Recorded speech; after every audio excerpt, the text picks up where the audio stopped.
praises to the Most High for another Sabbath day to those that are observing.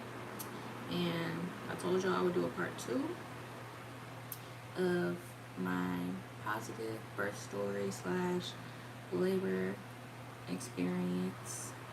So this is part 2. And and this is also a Q&A as well.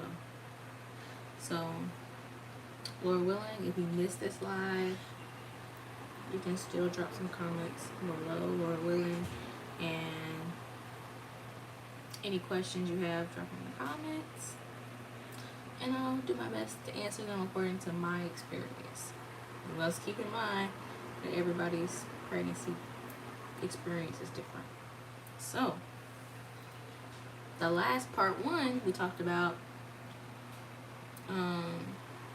the 3 key things in labor, being after prayer, of course, prayer, breathing, movement, and the support system. And I'm going to go over the tips for pregnancy first, Lord willing. And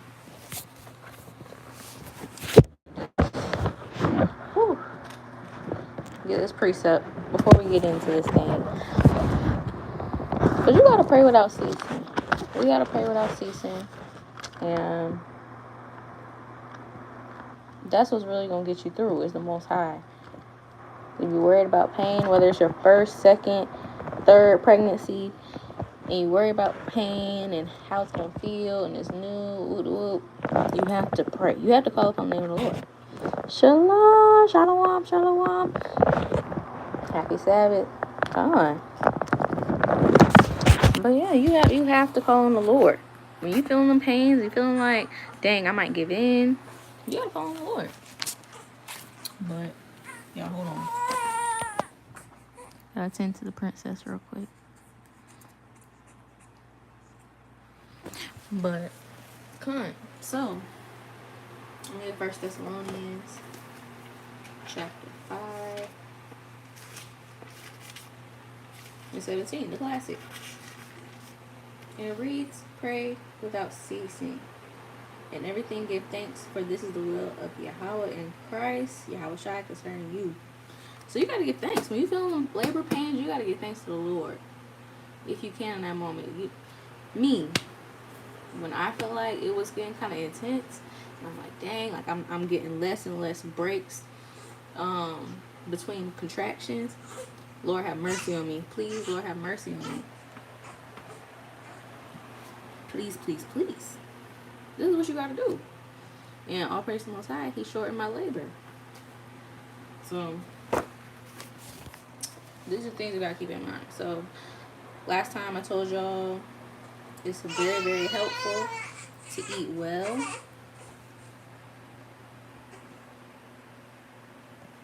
Y'all, she playing with me right now.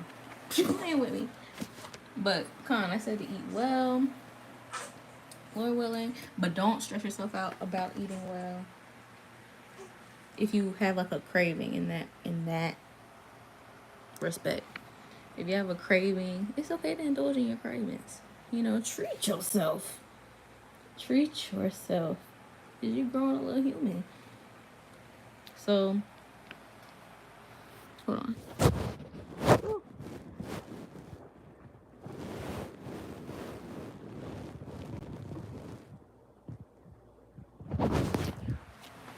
Slacking. But come on. So, eat well. Drink your water. Stay hydrated. It's very, very important to stay hydrated. Yeah, it's very important. And me personally, I've never been like a huge drinker. Like, I don't really drink a lot of fluids like I should, but it's very, very important in pregnancy to drink water. I mean, even in your first trimester, believe it or not. But stay hydrated. Get you one of them big old gallons. You don't have to drink the whole thing, but shoot, they sell them at I'm sure like Ross, Marshalls. You can get you one for like $7, I think, maybe. I don't know. Have little motivational things on there. Oh, you almost there.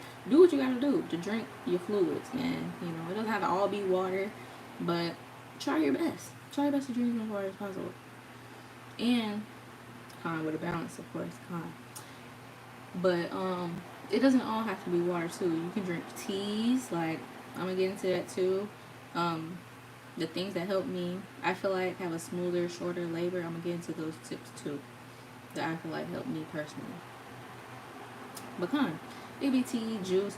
Just make sure you're staying hydrated. But mostly water though. Okay. Let's see. Let me get Cyrac 31. Just on that eating well, drinking well, you know. You gotta have moderation. Moderation with your cravings, man. You don't wanna be that one sister that's just eating just to eat. You just, oh, I'm pregnant, so I'm just gonna eat. No, don't be that, because that's how you put on 1,000,000 pounds after you deliver, and now you done had the baby, and now you stuck with trying to get back to, I don't like to say pre-pregnancy size, because you know, this is just, it's not you anymore.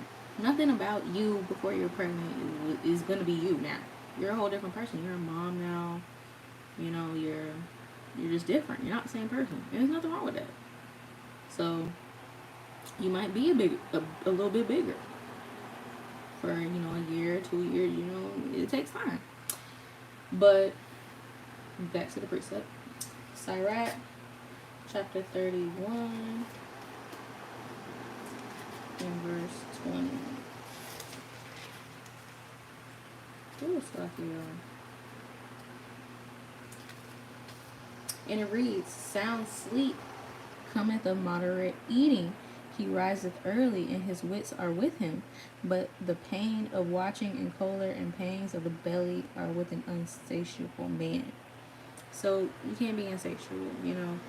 Eat, you know, the extra calories that you need to, and really you don't even need to have that many extra calories until you get a little further along. I say like middle of the second trimester, and then you can start, you know, eating a little more because the baby's growing more, needing more, or whatever. But do your research, of course. And by you not, you know, just binge eating whatever, you'll be able to sleep better. Because a lot of women, a lot of pregnant women, they have trouble sleeping, which of course is hormones too, but eating and diet it plays a part in everything. We know this. So it plays into all of that. And the scriptures is in there. We just read it. Sirach 31 and 20 is in there. So just have discretion with eating. And resting. You rest whenever you can. You know, whether, because I know some women, you know, they work, some of them they go to school, whatever, you know, and then of course we have our housely duties. Rest whenever you can. Take a little nap. It ain't gotta be no hour-long naps, but make sure you get some good rest, especially if you having trouble sleeping at night and all that stuff. So just rest when you can. And have a good support system. Whether that be your husband, whether that be, you know, a sister that you're really close with in the truth, your mom, parents, you know, grandparents, whatever. Have a support system. Have people that, you know, check up on you and,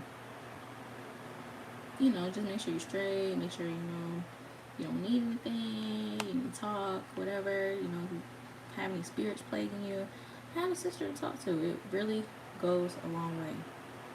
Because it's a lot.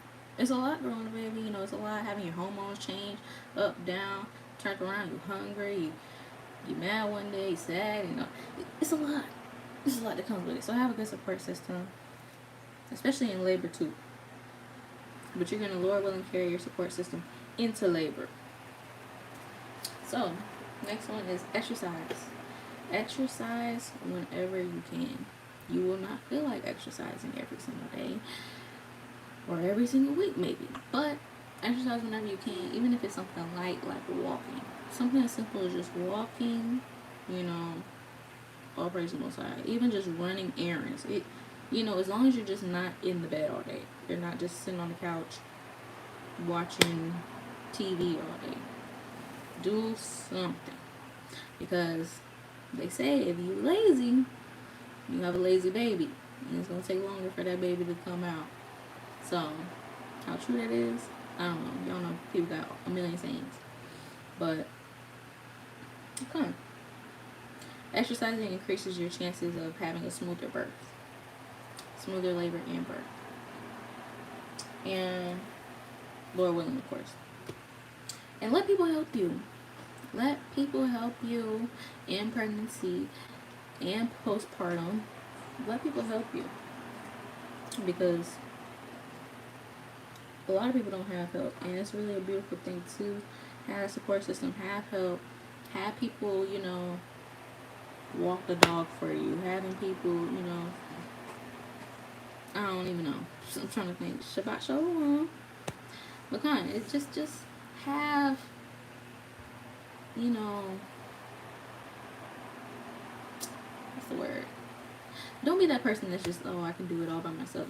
No, don't do it. Don't do it. Because once you put those barriers up for people, I don't need your help, and then when you really do need the help, they might be like, well, you got it. You Superwoman. No. You're not Superwoman. You're not. Let mom help you. Let grandma help you. Let the sisters help you. Whatever. Let your husband help you. Ask for help. Don't think that you're burdening him. Lord willing, he don't feel that way. That would be crazy, but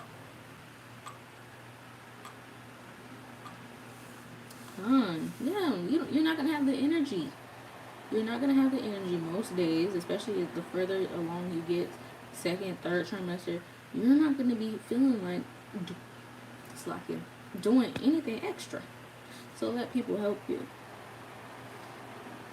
So our personal side says, Lord willing, you let people help you, and Lord willing, Lord gives you strength to do the things that you need to do, nothing extra, because it is a lot.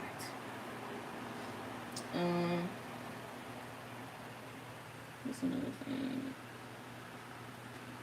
But yeah, let people help y'all. Let people help y'all. It's a season of chilling. Let people take care of you for once. It's a beautiful thing. Because once the baby comes, you're going to be taking care of somebody else. Plus your husband. Which is a beautiful thing. But, let people take a little bit off your plate. It can be tough at times, but be grateful. Give yourself grace. Pace yourself for household duties in pregnancy and after. Pace yourself. If you washing the dishes, you feel a little lightheaded, don't be over righteous. Oh, God, Proverbs 31. No, just relax. Do not be over righteous. You can take a 5-minute break, sit down, get some water, and collect yourself before you start doing your household duties again. Yeah. Yeah. Actually, I was gonna help you with dinner. I think most of my pregnancy, whenever we weren't on the road, me and my head, we in the kitchen together. Teamwork. Y'all are partners. So, Lord willing, and then they don't mind most of the time. So, don't be afraid to ask for help. If they offer it, even better. All praise to the Most High. Take it. So, all praise to the Most High. Shout out to the husbands that help. And let me see. Squats. Squat as much as you can. I didn't squat as much as I wanted to in my pregnancy, but I still did have a good labor experience. But squatting definitely helps. Squatting can, get those muscles and stuff ready down there for birth. And, helps you be more mobile. A lot of the times when you get to your second, third trimester, you be tired, you want to sit down, your bones kind of get all kind of, stiff and all that. Squats, they kind of loosen things up, have you, good and, I don't know the word, I want to say oiled up, but that don't make sense, but fine. Squat as much as you can, you just have some free time, do some assisted squats, hold on to your husband's hands while you squat, hold on to the counter, I guess, if it's low enough, squat, do what you gotta do, and get a birthing ball. If you do not have one, get a birthing ball, and it's never too late to get one. That's what I would say. And as soon as you get it, sit on it every single day, even if it's for 5 minutes. Sit on it. Me personally, I sat on my birthing ball more than I sat on the couch. So if me and my head wanted to watch some TV, eat dinner, whatever, I sit on the birthing ball. I sit on the birthing ball rather than sitting on the couch, laying in the bed, whatever the case is. Sit on it as much as possible. Do your hip circles. Make an infinity sign with your hips. Rock back and forth. Pelvic tilts. All of that. And there's a million videos on YouTube you can look up. Birthing ball exercises. There's a million. Yeah, so squats, birthing ball, and walking, I say those are your BFFs in pregnancy. And you can even use squats and you can use all three in labor too. So I used the birthing ball a little bit in my labor, but I wasn't really feeling it because the pressure was kind of getting intense. But everybody's different. People do use it in labor, and there's different positions you can do as well. I only did one. So next tip is have good posture. Have good posture. And I feel like it was a little bit easier having the belly. Like once your belly gets really big, you kind of instinctively just sit up. But the birthing ball also helps you have better posture as well versus sitting on the couch. You kind of like slouch a little bit. So if you do choose to sit on the couch, just make sure you're watching that. Why would you do that?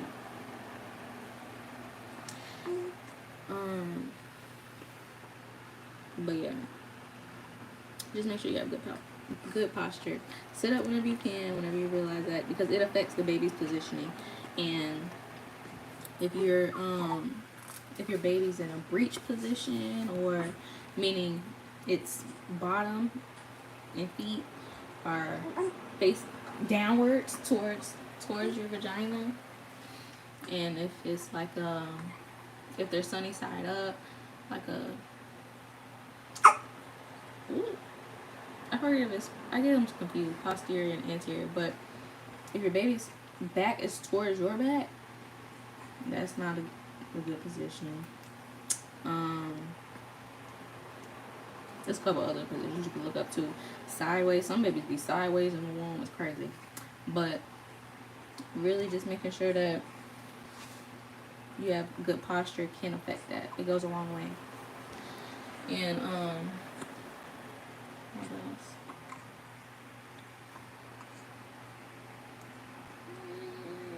Don't forget to get y'all's free breast pump. If y'all are planning on breastfeeding, literally y'all are, tons of research on how beneficial it is compared to formula. But Lord willing, if y'all can, make sure to get y'all a free breast pump, because most insurance companies have to provide you with a free breast pump, but they're not gonna be like, oh, a lot of people won't tell you to get it, but get it. There's a whole bunch of websites, like third-party websites that can get it for you. Babylist, I know if you go on babylist.com, they'll get you your free breast pump. I got I think I got mine from Babylist, if I'm not mistaken. And then it's real easy. You just enter your information, insurance information, boom, they send it to you. It's there in a couple weeks, if not a week. Easy. Yeah, easy. So, Lord willing, y'all can get y'all breast pump. And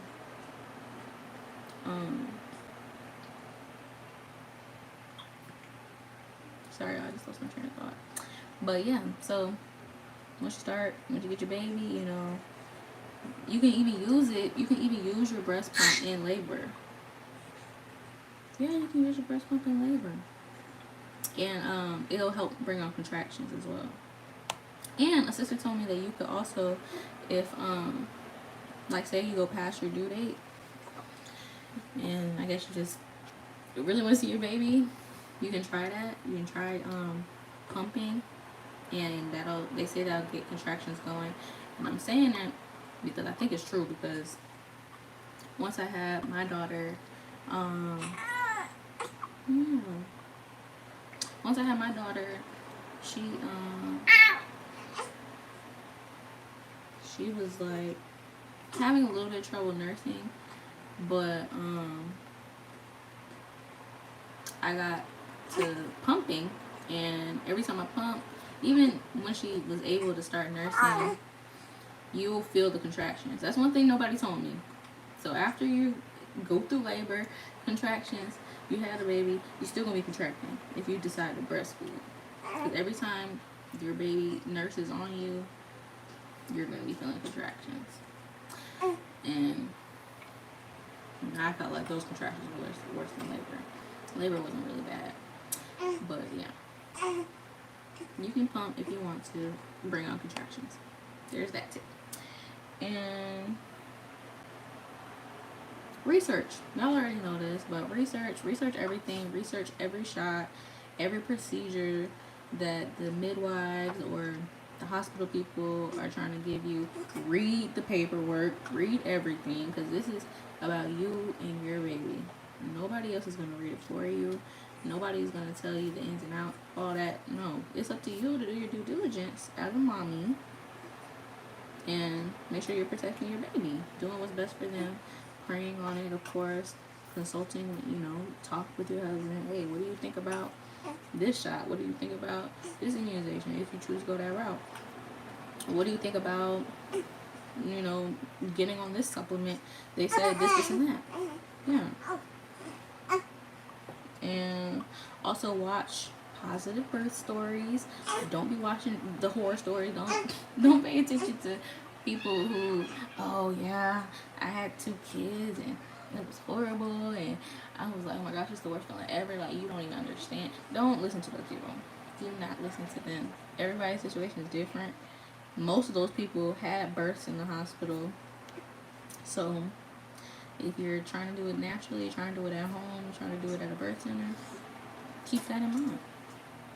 You don't hear many horror stories about people in birth centers or people birthing at home. Little to none. So we're just gonna connect the dots on that one. And take some childbirth education classes. Take some labor classes. There's plenty of free virtual ones you can look up on Instagram. You can look up online. You can look at your local hospital. You don't have to birth in the hospital to take the classes. Yeah. But it's available for you. It's available for you. The resources are out there. Just gotta do it. Most of them not keeping the commandments. Exactly. That's why they got the horror stories. 9 times out of 10, the people with a horror story. I'm not saying 9 times. Let me say 7 times out of 10. 7 times out of 10, they don't keep the commandments. So you keep the commandments. You're diligent, on fire for the Lord. You have faith that you can do this. You have faith that the Lord can bring you through. The Lord's not gonna give you anything you can't bear. That's 1 Corinthians 10 and 13. He's not gonna do it. He's not gonna do it. He knows, just like me. The Lord knows that I can only take so much pain. Oh, what's wrong? Who did it to the baby? But yeah. So the Lord knows.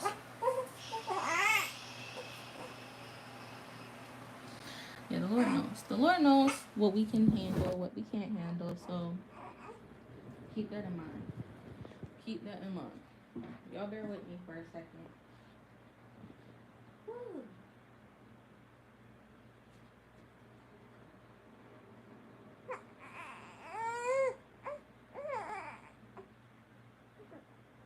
Because the next tip I wanted to get is the things to help with labor. So, whatever. Oh, sorry.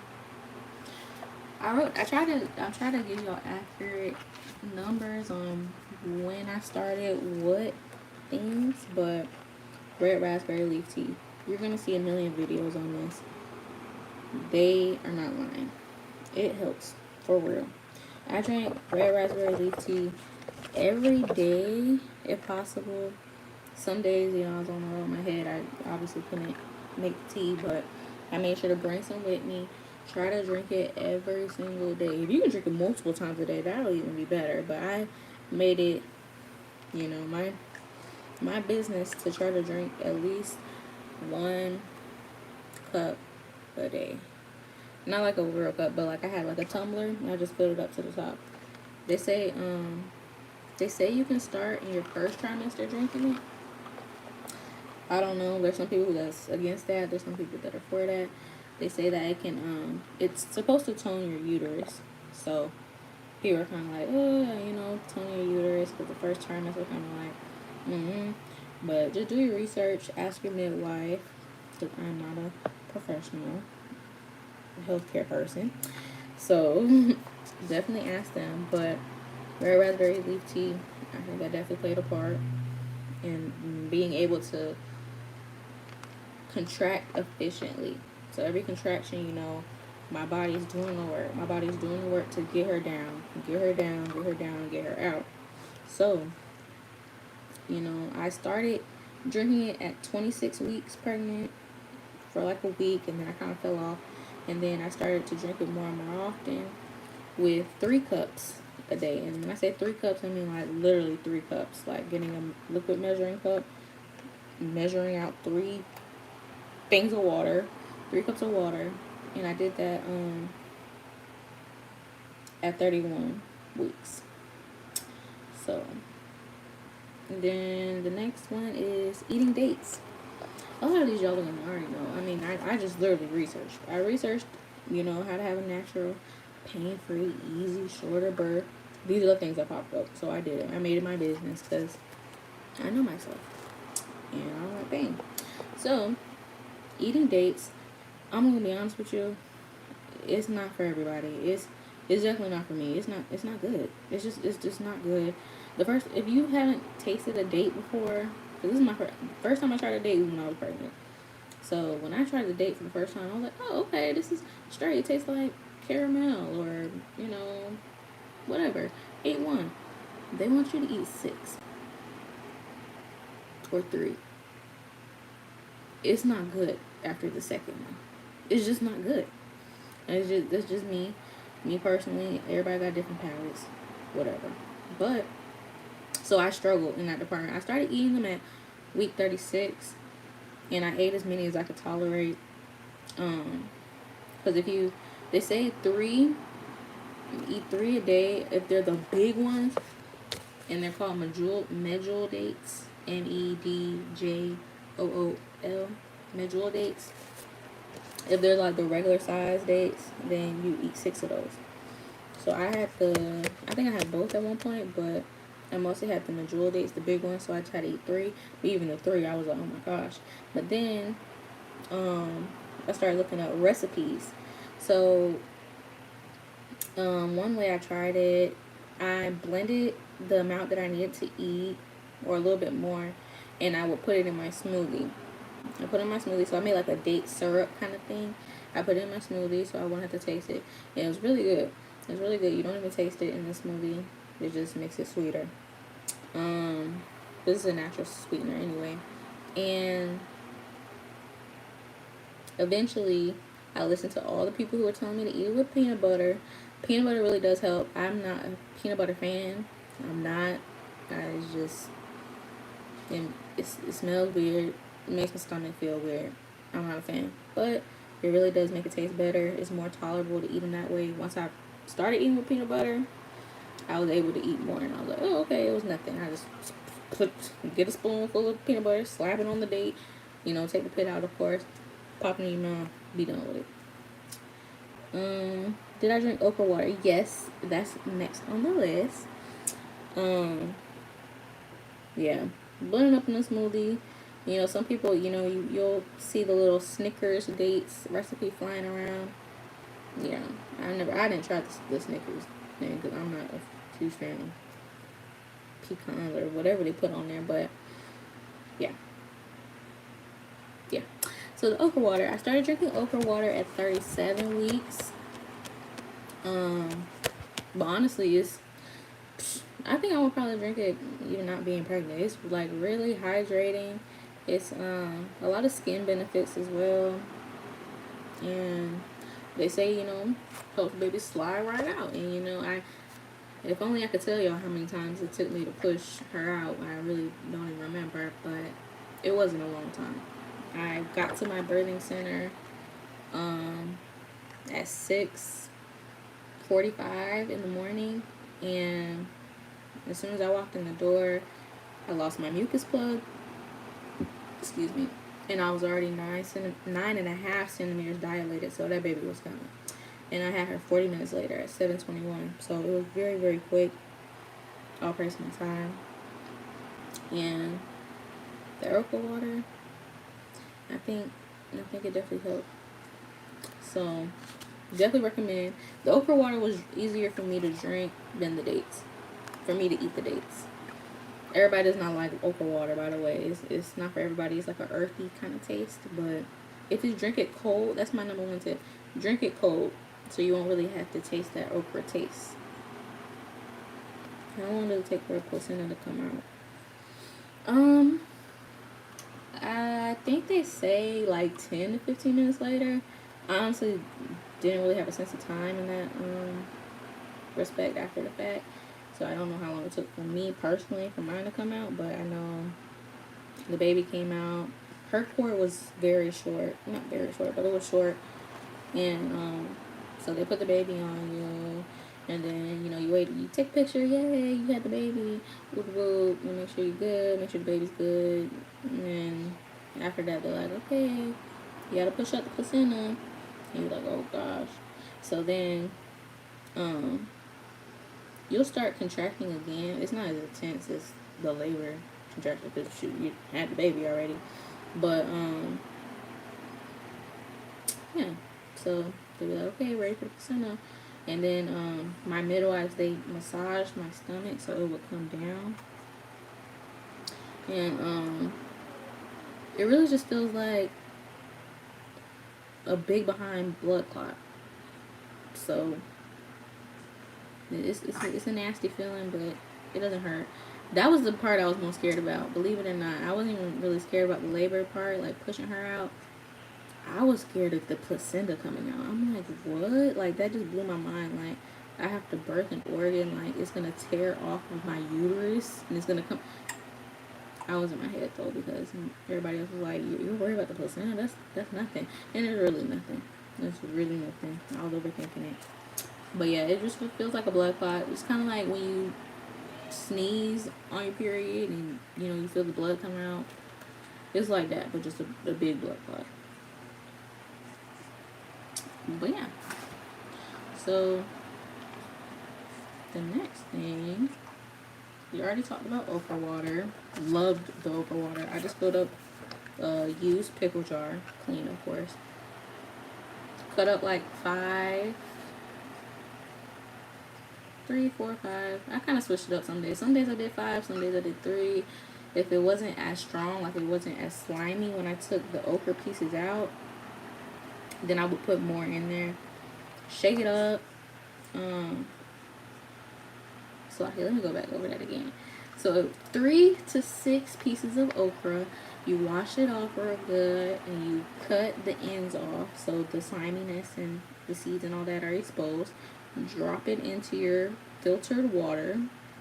Shake it up in your jar or your cup, your mason jar, whatever you decide to put it in. Throw it in the refrigerator. Leave it overnight or for a couple hours. Take it out whenever you're ready to drink it. Drink it. Drink it all one day. Drink it all in one day. Sorry. Every day. I started that at 37 weeks. You can start as early as you would like. And let me see. Did y'all let the placenta fall off the baby? Um, you mean like the cord? Like, did we clamp the cord? I'm kind of confused on the question. If you could like reword it. Because once the placenta came out, okay, they pushing on the stomach, whoop, whoop, whoop. You know, you do like one big push, the placenta comes out. And it's just kind of in the water. They pick it up, they examine it. You know, they're going to make sure you don't have any blood clots in you, so they're going to keep pressing on your stomach. That part is very uncomfortable. Yeah, they're going to clean up down there, and they're going to put the placenta in either like I think they put it in like those large underpads, those little, you know, like bed pads kind of.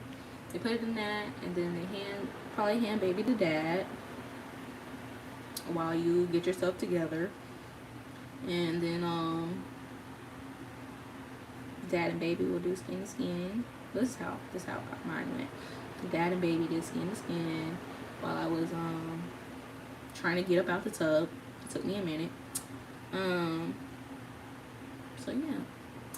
And then I go to the room with dad and baby, and you know, they're talking to you, asking you know how you feel, blah, blah, then they're gonna get you the nurse. They're gonna try to get you the nurse.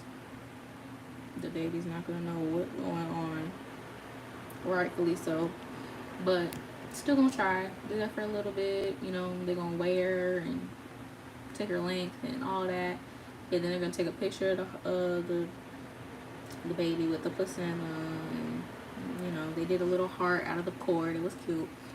All that. So, and then they tell you gotta eat. You can't leave without eating. Me, I had a honey butter chicken biscuit from Whataburger because those are amazing. There's some hash browns and some orange juice. The perfect after labor meal. But anyways, so by that time it's like an hour done passed by. So she's still connected to the placenta through her umbilical cord. While I'm nursing, it's still attached to her, all of that. So they wait a pretty long time. I think they said about an hour, if not longer, before they cut it. And then dad cuts the umbilical cord all personal time. So that's how that happens. They say 10 minutes is pretty good, or whenever it stops pulsating, but you know, an hour it stopped pulsating. You know, baby breathing. You know, all personal time. So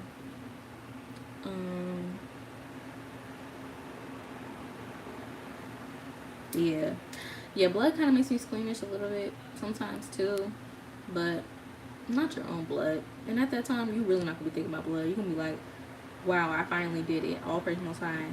You know, you're not gonna be thinking about no blood. I promise you're not gonna be thinking about. That's gonna be the last thing. You're like, oh my gosh, I just had a baby. This is my baby. This is what my baby looked like. You know, you're not gonna be thinking about blood at all. So, let me get my notes. Okay. All right. At 36 weeks, perineal massages. Perineum YouTube University. They got all those videos and instructions on how to do perineal massage. It was very, very difficult for me to do personally on myself when you're pregnant. If you don't know what perineal massage is, the perineum is the muscle, I think it's a muscle, the muscle between your vagina and your booty hole. So, I'm sorry, but there's that space in between, and you really do not want to tear like that. So when the baby, I don't have a diagram, you can look up video, but the vagina, the baby's coming out, big old head. You don't want this part where your booty is, and you know, this little space, you don't want that to tear. You don't. So we're gonna pray first and foremost that we don't tear. We're gonna pray that y'all don't tear, and do what you can. If have your husband, Lord willing, you know, he's willing to do it. Hey babe, can we do this perineal massage? Because I'm not trying to tear. I'm not trying to deal with no stitches. You know, I'm not trying to, I don't want, when I push this baby out, I want that to be the only thing I have to deal with. I don't want to deal with stitches. I don't want to deal with witch hazel and this foam and all this other stuff I gotta deal with postpartum. No, I don't want to think about that. So we're gonna do this perineal massage as many times as possible. And they say you can do it like 3 to 5 times a week for like 10 minutes roughly. And all you do is this. You're just doing this, excuse me. Putting pressure on the sides that feel like a little tight, just to get, you know, get that area used to it, especially for the first time moms. I don't think they really recommend it for second and third time because your body already kind of knows, you know, what to do. It's done it before. But for the first time mom, you've never had anything come out of you through that hole. So, you're making a U shape, you know, working on, you know, massaging that one side that feels a little tight, you know, communicate with your partner. Hey, babe, it feels kind of tight, you know, keep doing it right in this spot for a little bit longer. You know, that spot is good. It's good. It's, you know, elasticy. This part needs some work. You know, communication. It's your man. It's your husband. Y'all having a baby. There's no off limits at this point. I mean, but yeah, on Christmas, yay! 30 weeks on Tuesday, yay! You almost there. On Christmas high. But yeah, me in my head, we use the evening primrose oil on during the perineal massage. Some people use sweet almond oil, other essential oils. That's your business. Whatever you want to do. I want to knock out 2 birds with 1 stone. You can also get evening primrose oil as a capsule, so you can take it orally and then insert it vaginally. I personally was not trying to stick the capsule up there. That just didn't sound pleasant to me. It was kind of weird in my head. So we used it, you know, put it on your fingers, do the massage, boom, kill 2 birds with 1 stone. And I'm about to show you what it looks like really quick. Let me go kick. Yeah, that's weird to me. Like, because if you decide, you know, if you're comfortable with that, I'm not gonna knock nobody that's comfortable with that. But, you know, not for me. So this is what it looks like. I got it off of Amazon. It was $7, so it's cheap. You know, I still got a whole bunch left. But yeah, evening primrose oil. They sell it in capsules. If you want to take it orally, I never took it orally. I just immediately got to, you know, putting it up there, down there. So yeah. Also, again, consult your midwife. Ask them about it. If this wise, you know, for you and your situation, ask them. Okay. Let me see.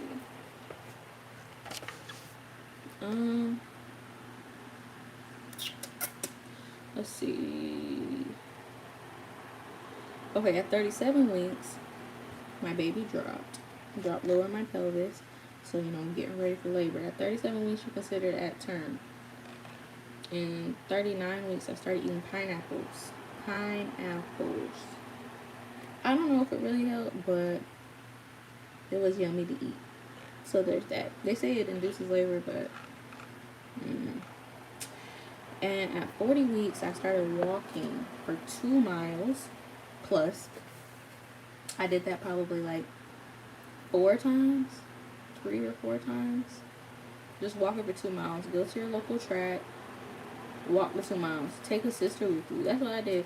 Me and all praise most high, her sister Geneva. She walked with me pretty much all of those days. And the sister, I think her name's Anu. Yeah, sister Anu. So they walked with me. We got on the track. We walked around. You know, took the kids out there. It was a good time. Talking, having conversations. You're not even thinking, dang, I'm walking 2 miles. Just the biggest part of the battle is getting out there. Once you're with the sisters, you're gonna be walking and talking like it ain't nothing. You know, women, we talk. So, blow one if you can, or even get your husband. It ain't gotta be the sisters. Your husband, hey babe, you know, you gotta get this baby out now. You gotta get the baby out. So, like, you know, you can walk with me, walk around the neighborhood, do what you gotta do. Oh yeah, I walk with my head too at the park. He walked with me too. All praise to inside for him and the sisters. Also another thing, I think at 30, I think I started at 37, 38 weeks, I would do asymmetrical walking. So that's where it's, or curb walking. I call it curb walking too. So just walking on the curb. So one foot is on the curb, and the next foot is on the pavement, I don't know how to, yeah, the lower pavement. So you're walking along the curb. One foot is, look it up. I can't really describe it the best, but it definitely helps bring your baby down. Asymmetrical walking, you know, walking up the stairs sideways. That's helpful too. Whatever you can do, whatever's convenient. And I think I did that for like 30 minutes.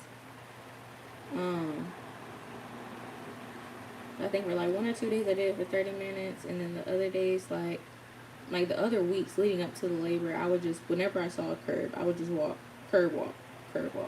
People might look at you crazy. Who cares? You got a pregnant belly, you'll probably put 2 and 2 together.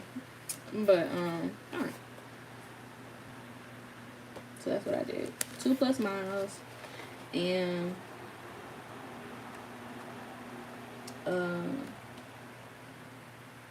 this is something I really recommend that y'all, research, and also get in contact with your midwives about it, see what they say. But me personally, I think the thing that really brought me into labor was black cohosh. It's like this. It's a holistic, gosh, I forgot what she said it was called. It was like a certain word for it. I don't remember. Pregnancy brain on. But,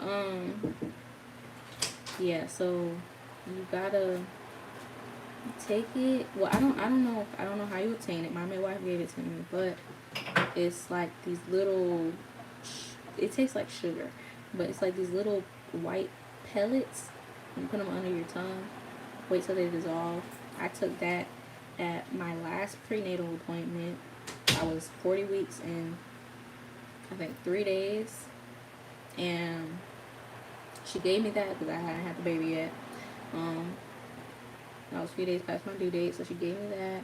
And I took that at 11 that morning, and 9 p.m. that same night, I was in labor. So,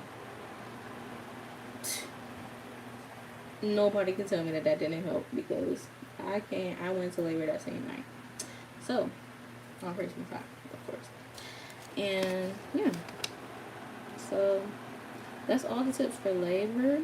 All the things I use for labor, to kickstart labor, help me in labor, all that good stuff. And if y'all don't have any more questions, I'm going to close out with some last tips and some faith precepts. So,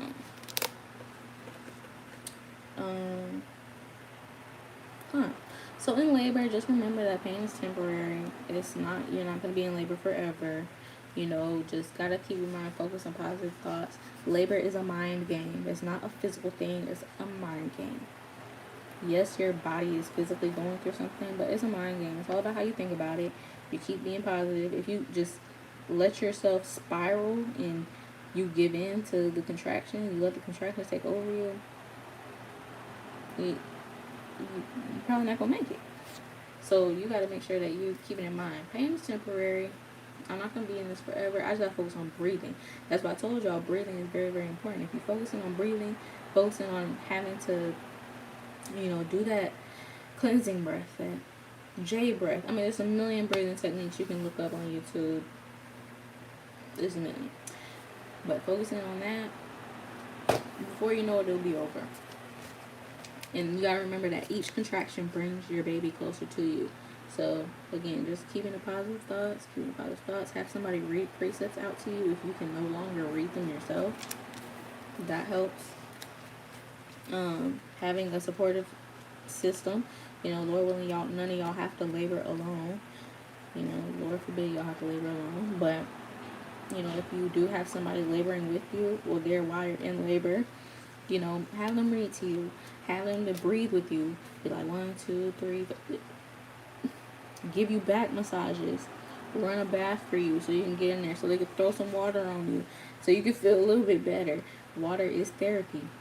And if you can't read precepts, try to think on at least one precept. You know, even if it's Philippians 4:13, I can do all things through Christ who strengthens me.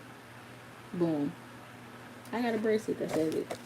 But yeah, and keep repeating and calling on the Lord. If you can't do nothing else, you can't do nothing else. Call on the Lord. Lord, please have mercy on me. Lord, call Yahweh Shai. Lord, Yahweh. It helps. I did it. You know, ask him to have mercy on you. You know, the Lord will never forsake the righteous. So you best to believe it. Y'all got it. Yeah. Come on, we got it. Yeah, y'all got this, man. We're built for this. We're literally built for this. You know, our righteous foremothers, they went through this. We got their blood running through us. So y'all can do it.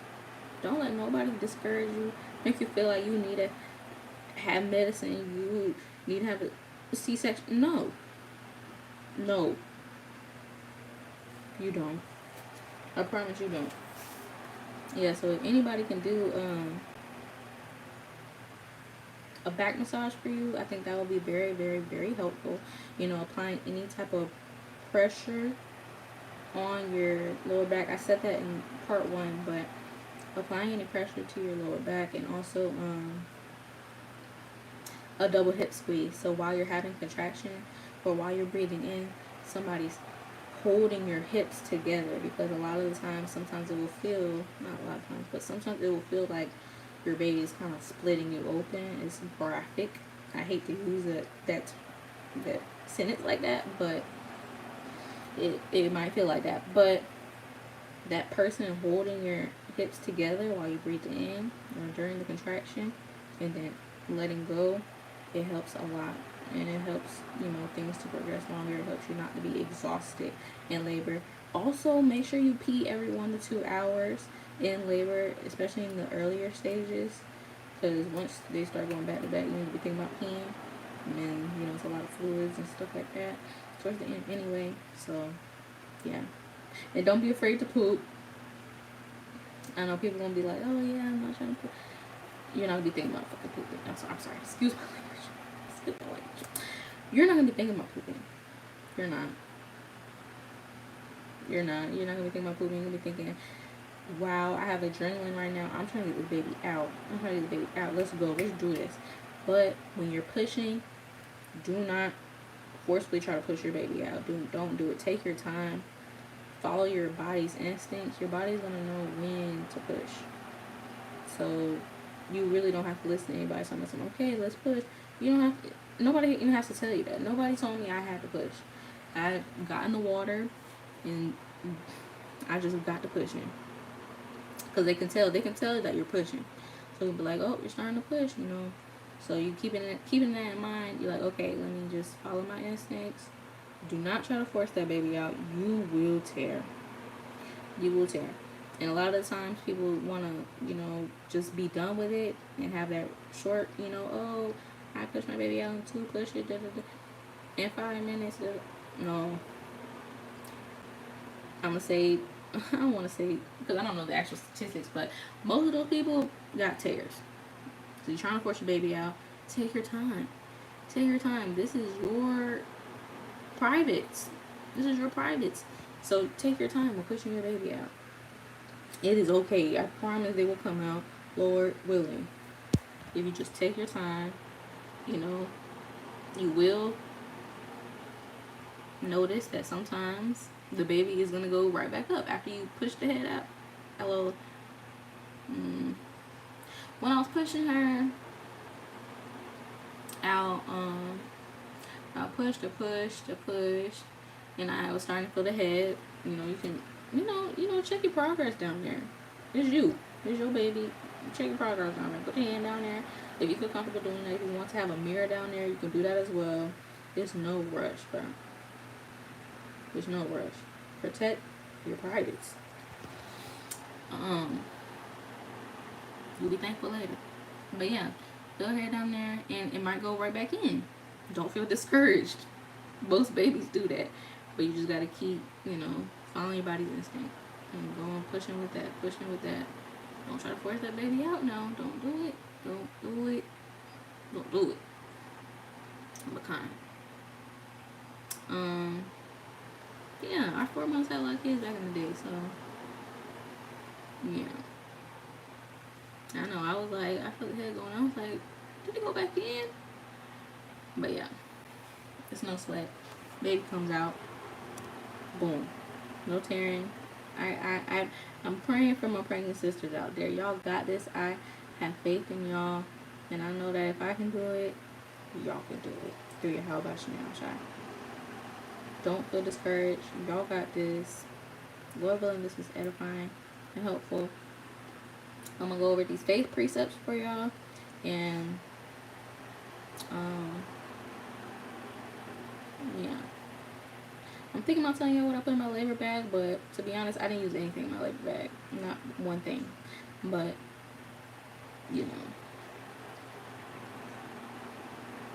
and keep praying that prayer every up until labor. Keep praying until it's that time. And pray even when it's that time, if you can. Or have somebody pray with you. Because I love y'all so much. Let's get into these precepts. I already brought out Philippians 4:13. We can do all things through Christ who strengthens us. I'm gonna get. And Psalms has a lot of good faith precepts. So if you want to have some flashcards for your husband to read out to you or whatever, you could do that as well. And I also want to say, Slakia, if you can, keep y'all's husbands involved as much as possible. If y'all can watch videos together, or if you can send him like little, Instagram be having little informative little videos, send them to him. They be remembering. And like, if you come across any like breathing videos, send that to him. And if they do, because men forget to write it on an index card, a flashcard, whatever, the breathing techniques that you want to do. When it's this time, write down, or verbally tell him what comforts you. If you know what comforts you, I really didn't know what comforted me, because oh my gosh, it's like it.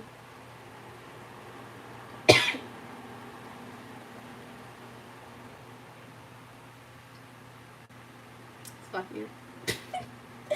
But I didn't really know what helped me, but Lord willing, y'all know how y'all deal with pain well. Like, if you need a massage, or if you need like people to kind of calm you down, you're so better than anybody. Tell your husband what you need in a time of distress, in a time where you need comfort. Yeah, I need some water. I think it's just because I've been talking. I just need to drink some water. But I don't know if I prayed this yet. Keep your husbands involved. And yeah, y'all be good. I'm gonna get Psalms. Actually, let me start with Proverbs, because everybody wants to be a Proverbs 31 woman. It applies on labor as well. Proverbs 31, and I'm gonna get verse 17 first. Verse 17 reads, "She girded her loins with strength and strengthened her arms." She strengthened her arms. So you gotta put on that strength of how about you got shy, sis. You got to. You in labor. This is a imperative time that you need to be leaning on the Lord. Just one of many, but this women in travail. They talk about this in the Bible all the time. Women in travail. You'll see that throughout the scriptures. It's travail for a reason. So you need how about you outside. If you want to be, achieving perfection, you know, being that description of that good woman, you got to strengthen up your arms. You got to strengthen up your loins, gird up your loins, and, you know, endure. You got to endure. You got to write down endurance precepts, you know, have the scriptures, scripture audio going. Do that too. And I'm going to get verse 25 and 26 as well. Strength and honor are her clothing, and she shall rejoice in time to come. You're going to rejoice once you see your beautiful, beautiful baby girl or baby boy in your arms, and you and your husband, y'all looking at what y'all created through the power of Spirit, y'all about Shemar Shai. It's going to be beautiful. You know, nothing comes easy. Beautiful things, you know, can come out of, you know, some hard stuff. Keep that in mind. You know, at the end of this, you know, I'm having a baby. It's going to be good. I just got to get through this. Keep that in mind. Verse 26, she openeth her mouth with wisdom, and in her tongue is the law of kindness. So,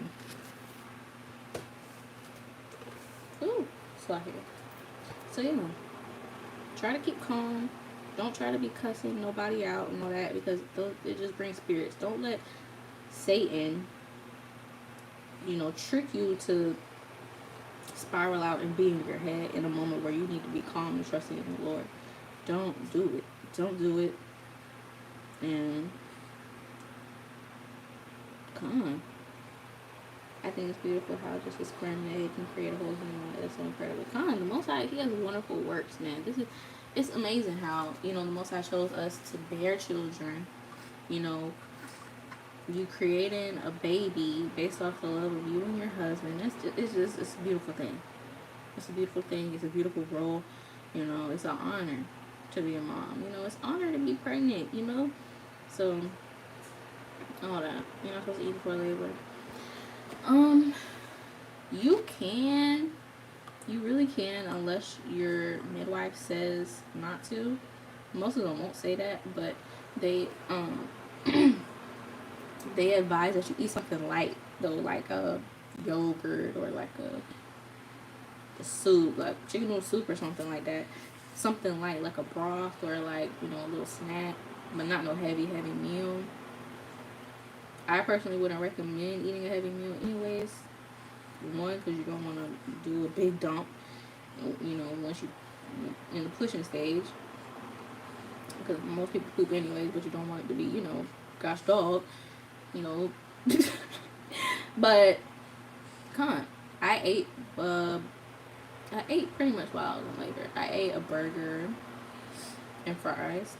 So that's what I had made that night. And I threw it up. I threw up twice during labor. I didn't throw up at all during my pregnancy. I thought it was very ironic, but nobody told me that I could possibly throw up during labor. I threw up twice in labor. So, right, poop on the baby. But, you know, eat if you want to eat. Honestly, I feel like in that situation, you're not going to be thinking about eating. So, you're going to be thinking about how I'm going to get through this contraction. How, you know, getting ready for the next contraction.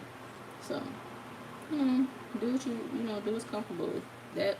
You know, if you're comfortable eating it in that moment, eat. You know, whatever can make things easier for you. Try to stay hydrated. Make sure somebody's making sure that you're staying hydrated, because again, you're not going to be thinking about anything but these contractions. And Lord, I'm thinking on the high. But make sure somebody's like, hey babe, you know, your husband, hey babe, drink some water, you know, you got a cup, straw, you know, do what you gotta do. But yeah. Let me get Psalm chapter 18.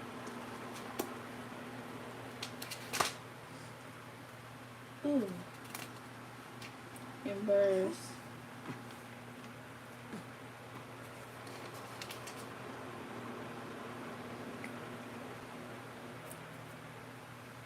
Slakia. 18 and verse 1. And it reads, I will love thee, O Lord, my strength. The Lord is my rock and my fortress and my deliverer. My God, my strength in whom I will trust, my buckler and the horn of my salvation and my high tower. I will call upon the Lord who is worthy to be praised. so shall I be saved from mine enemies. So Psalms has a million good precepts about how the Lord is our strength, how he's our buckler, our fortress, how we gotta trust in him, call upon him, all that good stuff. So these are some key precepts to be thinking about, some key precepts to meditate on before you go to labor, while you in labor, after labor, shoot. Do what you gotta do. And I'm gonna get verse 32. And it reads, Psalms 18:30. As for Yahweh, his way is perfect, and the word of the Lord is tried. He is a buckler to all those that trust in him. For who is God save the Lord, and who is a rock save our God? It is Yahweh that girdeth me with strength, and maketh my way perfect. Plain. It's plain. The Lord's way is perfect. The Lord's way is perfect. However your labor goes, because labor is unpredictable. If it doesn't go how you want to, it's okay. It's okay. As long as you know at the end of the day, the Lord has not taken his Holy Spirit away from you. Lord willing, the baby comes out healthy, safe, all praise to the Most High. Labor is unpredictable. But, have trust in the Lord. Trust that he has that perfect will for you, that perfect end, expected end for you. And that's pretty much. Well, let me get one more. But yeah, the Lord is our strength, and he maketh that way perfect. Perfect. This is Psalm chapter 22 and verse 19. But be not thou far from me, O Lord, O my strength, haste thee to help me. Sorry, y'all. Let me read it. O my strength, haste thee to help me. So that's what you gotta do. Call on me, Lord. Lord, please help me. Please hurry, help me. You gotta make your supplication unto the Lord. This is a time where you're not trying to be cute, funny, whatever. This is a time where you really need the Lord.